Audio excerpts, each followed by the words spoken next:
All right. Happy New Year, everyone. This is a series that I'm going to start doing every day this year. I will be playing through this quest calendar. So, this is a project that I backed on Kickstarter. The concept is you have a calendar, like your kind of standard calendars where you tear a page off every day. But this one, you're playing through a tabletop role playing adventure, and each day will have combats that you do or decisions you make or other, you know, potential experiences, decisions, whatever. So I'm going to be going through that. Because this is the first day of it, it's January 1st. I'm going to quickly give a very brief overview. I'm not going to go over the rules in depth because we'll kind of just touch on those as they come up. And if you want to see the rules, you can find it on the website of the game's publisher, which is Sundial Games. They have rules there. It's fairly standard for a role-playing game, and the kit comes with the calendar itself, which is what we'll use most of the time. It comes with these markers, which I'll use with this companion book. It comes with a standard deck of cards that just has kind of a fun theming for this. And then it comes with a very small set of dice. I will use these at least today, just because they came with it. I may start using a bigger set going forward.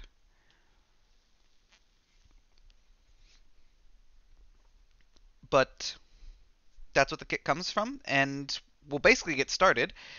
So what we do here is we open up the calendar. There's a couple pages here of rules that I've already gone through, so we'll skip through those. And then we start here. There's a little passage here that I'll read.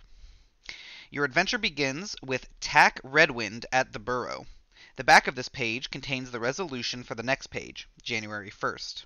The previous few pages contain some references for the rules. The complete rules can be found at www.sundialgames.com. And we see we have a little small section of a map here. We've got Crownspire, which appears to be a fairly large city, and we've got the Burrow. Before we flip a little farther, the last page of this has a more expansive map, which is pretty cool. So the Burrow's here and Crownspire's there, so we can kind of get a geographical sense of where we are. I don't know how well that shows up on the camera, but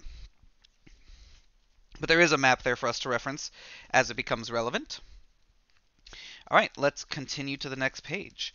So, okay, we have a description of Tack Redwind. The newest recruit at the Burrows, Tack, recently completed training at the Academy of Elemental Arts and seeks to be helpful to the community. He was at the top of his class in demonstrating aptitude with the element of air and earned himself the title of Wind Chaser. He can command air and wind, using them to move quickly, knock back and trip enemies, and even create an armor-like barrier to his body. Tack is loyal and courageous to a fault. His self-sacrificial attitude has helped elevate and promote others, often to a detriment that goes unnoticed and unacknowledged. Here's a little representation. I like that he has these appear to be like like chestnut bombs or something, like little ammo, chestnut ammo, which is great. Squirrel Wind Chaser. You will use this character for the following few pages until told otherwise. The back of this page contains a character sheet. You may also use the Hero Book, app, or print off a character sheet from sundialgames.com.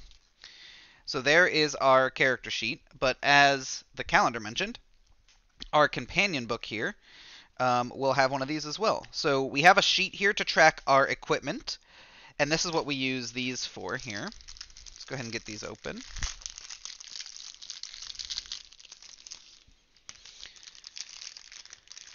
And as you can see, the markers are marked with different symbols here. So we've got the blue one, which appears to be like magic. Red one, which is a sword, which is, I assuming, attack. Then we've got a black one, which it's just a symbol of like leaves, and I assume this kind of just means like resources or something. I'm not sure. We'll find out. But we can track our equipment and then write anything down we want about it. We've got our inventory, which I assume will start with nothing, and we'll gather as we go. We've got a party sheet. We currently don't have any party members, but at some point we might. A notes. Oh, and here we go. Tack Redwind. Here he is. So this is the same description we just read in the book, and I assume, yes. So, okay, so this is our level 2, so we won't look at that right now, but we've got our level 1 TAC Redwind here. So our stats, well, we have strength plus 0, dexterity plus 3, constitution plus 1, intellect minus 2, so not particularly smart, wisdom plus 0, and charisma minus 2. Okay, okay. Very dexterous. Our max HP is 10, our attack is plus 2, our defense is plus 2, and our damage is a D8. I'll get into combat whenever we have it for the first time. It doesn't look like from this page that we'll have that, but we'll see. There is virtue here, so this is a track for, how virtuous we've been. So this will change, I think, based on decisions we make, or basically if we are successful in certain things. Our weapon is a spear, which is, I don't know if that has any real impact outside of just because our damage is already written here. Amber is 4. Okay, so that's good to know. I'm going to assume that means that is our starting amber. Amber is the currency that they use in this world. It talks about that in the rule book. So we have 4 amber to start. Equipment and loot. Obviously, we don't have any of that. We have bonuses and penalties there. And then we've got our abilities. So we're an athlete. We can add plus 2 to all rolls to overcome physical and athletic hurdles. Okay. We've got Gust once per page, so that means per calendar page. We re-roll any d20 plus wisdom roll, and we take the new result. So it's not advantage, but it's, you can choose to re-roll if you want to. Surges. So we have 1 surge that we can use to activate mage abilities. To activate surge abilities. And we regained all used surges at the beginning of each page. And Gale Strike. We can use 1 surge to add a d4 to a single damage roll. Okay, lovely. So this is us, TAC, and now let's look at the page here. So we're at the Burrow. You arrive at the Burrow early for your first day of duty. There is some time to explore and get familiar with the outpost before you must report to Sergeant Furfoot. So we've got Monday, January 1st, 2024. And in world, that is Moon's Day, Deep Winter. All right. So, this is the first I've seen any of the actual pages. I'm assuming when you have like a box like this, that is like your instructions. So it says explore all the areas of the outpost in any order you desire. Great. So, a quick note. The rules talk about 2 symbols that could be hidden on the page, and when you find them, it lets you do certain abilities. So one of them is a bag that has some gold, and the other one is a backpack. And it'll be kind of tough for you to see on there, but it's on there. We've got the bag of gold and then the backpack. And if we find those, we get to the bag of gold is we can try to pickpocket from a non-enemy that is present at our location. And the backpack is we can try to find treasure there. That said, I don't see one on here. It indicates that they may be hidden, so it's not just going to be like an incredibly obvious you can do it all the time. But I don't see it here. So, okay. So we can explore all the areas of the outpost. I'm going to assume that is on the back of this page, because I don't see it on the back of... Oh, it's right here. Nice. Because it did say it was on the back of the previous page. Oh, and we even read that right there. Okay. So, I'm going to go ahead and tear this guy out so we can reference it. We'll actually tear this out. Honestly, I want to keep the cover, but I'm going to tear all of the pages that were passed out, because that's what these calendars are like. Okay. So this is going to be giving the resolutions for me for the things I choose to do. The text is really small, so I probably won't be showing it, but I will talk through. So the different areas we can explore are waterfall, fallen tree. Oh, and you can even see these in the art, which is great. We've got the waterfall over here. Fallen tree, I guess we can't entirely see, but, you know, it makes sense that there'd be a fallen tree. We've got a cooking site, and we've got a supply post. It says at the top, While the borough is primarily a military outpost and training ground, several civilian facilities and accommodations exist to create a small town atmosphere. So, at the waterfall, you encounter a group of children splashing and laughing in the crystal clear water. The kids challenge you to a swim race. If you accept the challenge, roll a d20 and add your dexterity. Reminder, athlete. So that is reminding us that this is something that is requiring our physical and athletic hurdles. I'm glad that they reminded me of that, because honestly, I'm not sure I would have remembered immediately. But yeah, I will absolutely accept the challenge.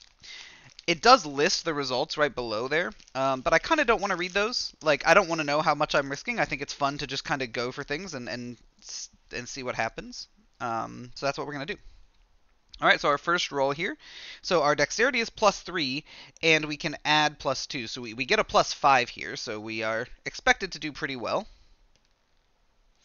All right, so that is a 9. So we add 5 to that for 14. So if the result is 11 or more, you easily win the race and have a good time. While swimming, you find a glistening amber piece lost at the bottom of the pool. Gain 1 amber. Amber is the currency of Wrenwood and can be used to purchase goods. Okay, so we don't have 4 amber. We have 5. Lovely. All right, now we've got a fallen tree. Near a fallen tree, you spot a group of townsfolk and officers working together to harvest wood. If you want to help harvest some timber for the town, we can roll a d20 and add strength. And again, they remind you that athlete is relevant here because you are using your it's a physical hurdle. So this one is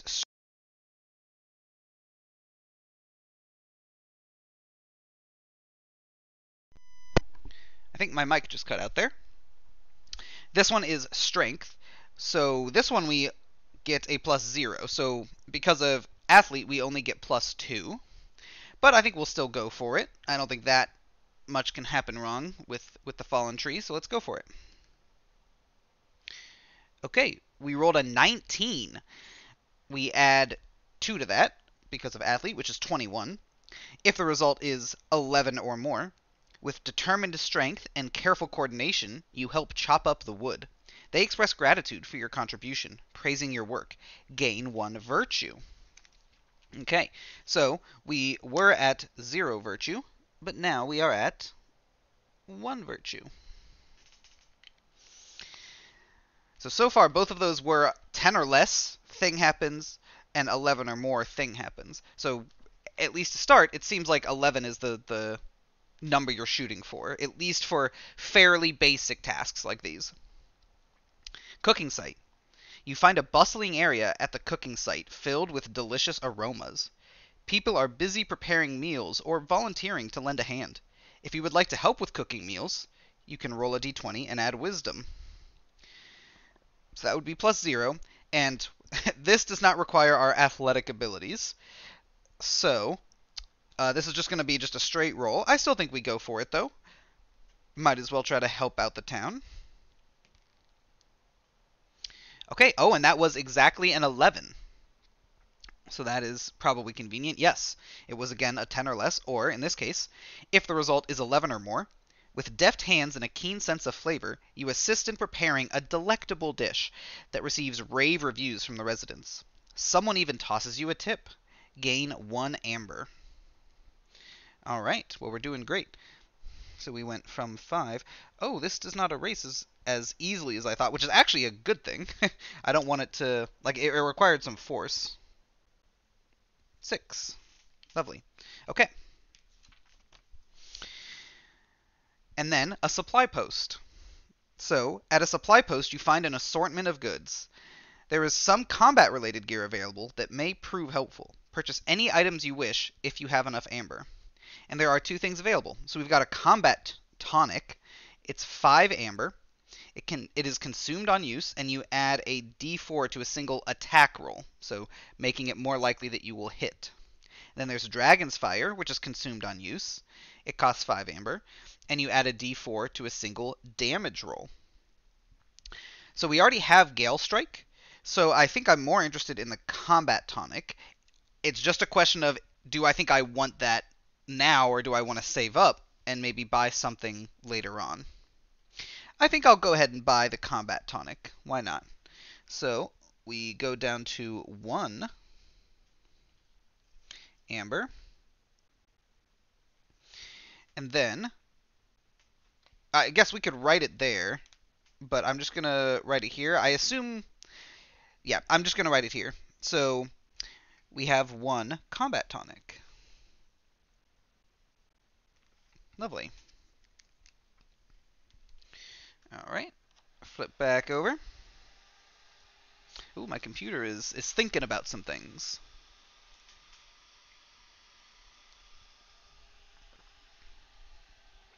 Okay.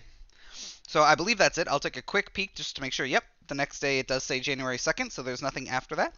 So that is our first day here as Tak Redwind on our adventure, The Leaf Riders of Renwood. I intend to record this every morning before I go to work, and hopefully upload it as I leave for work. So you should be able to watch this every day and come along on my adventure.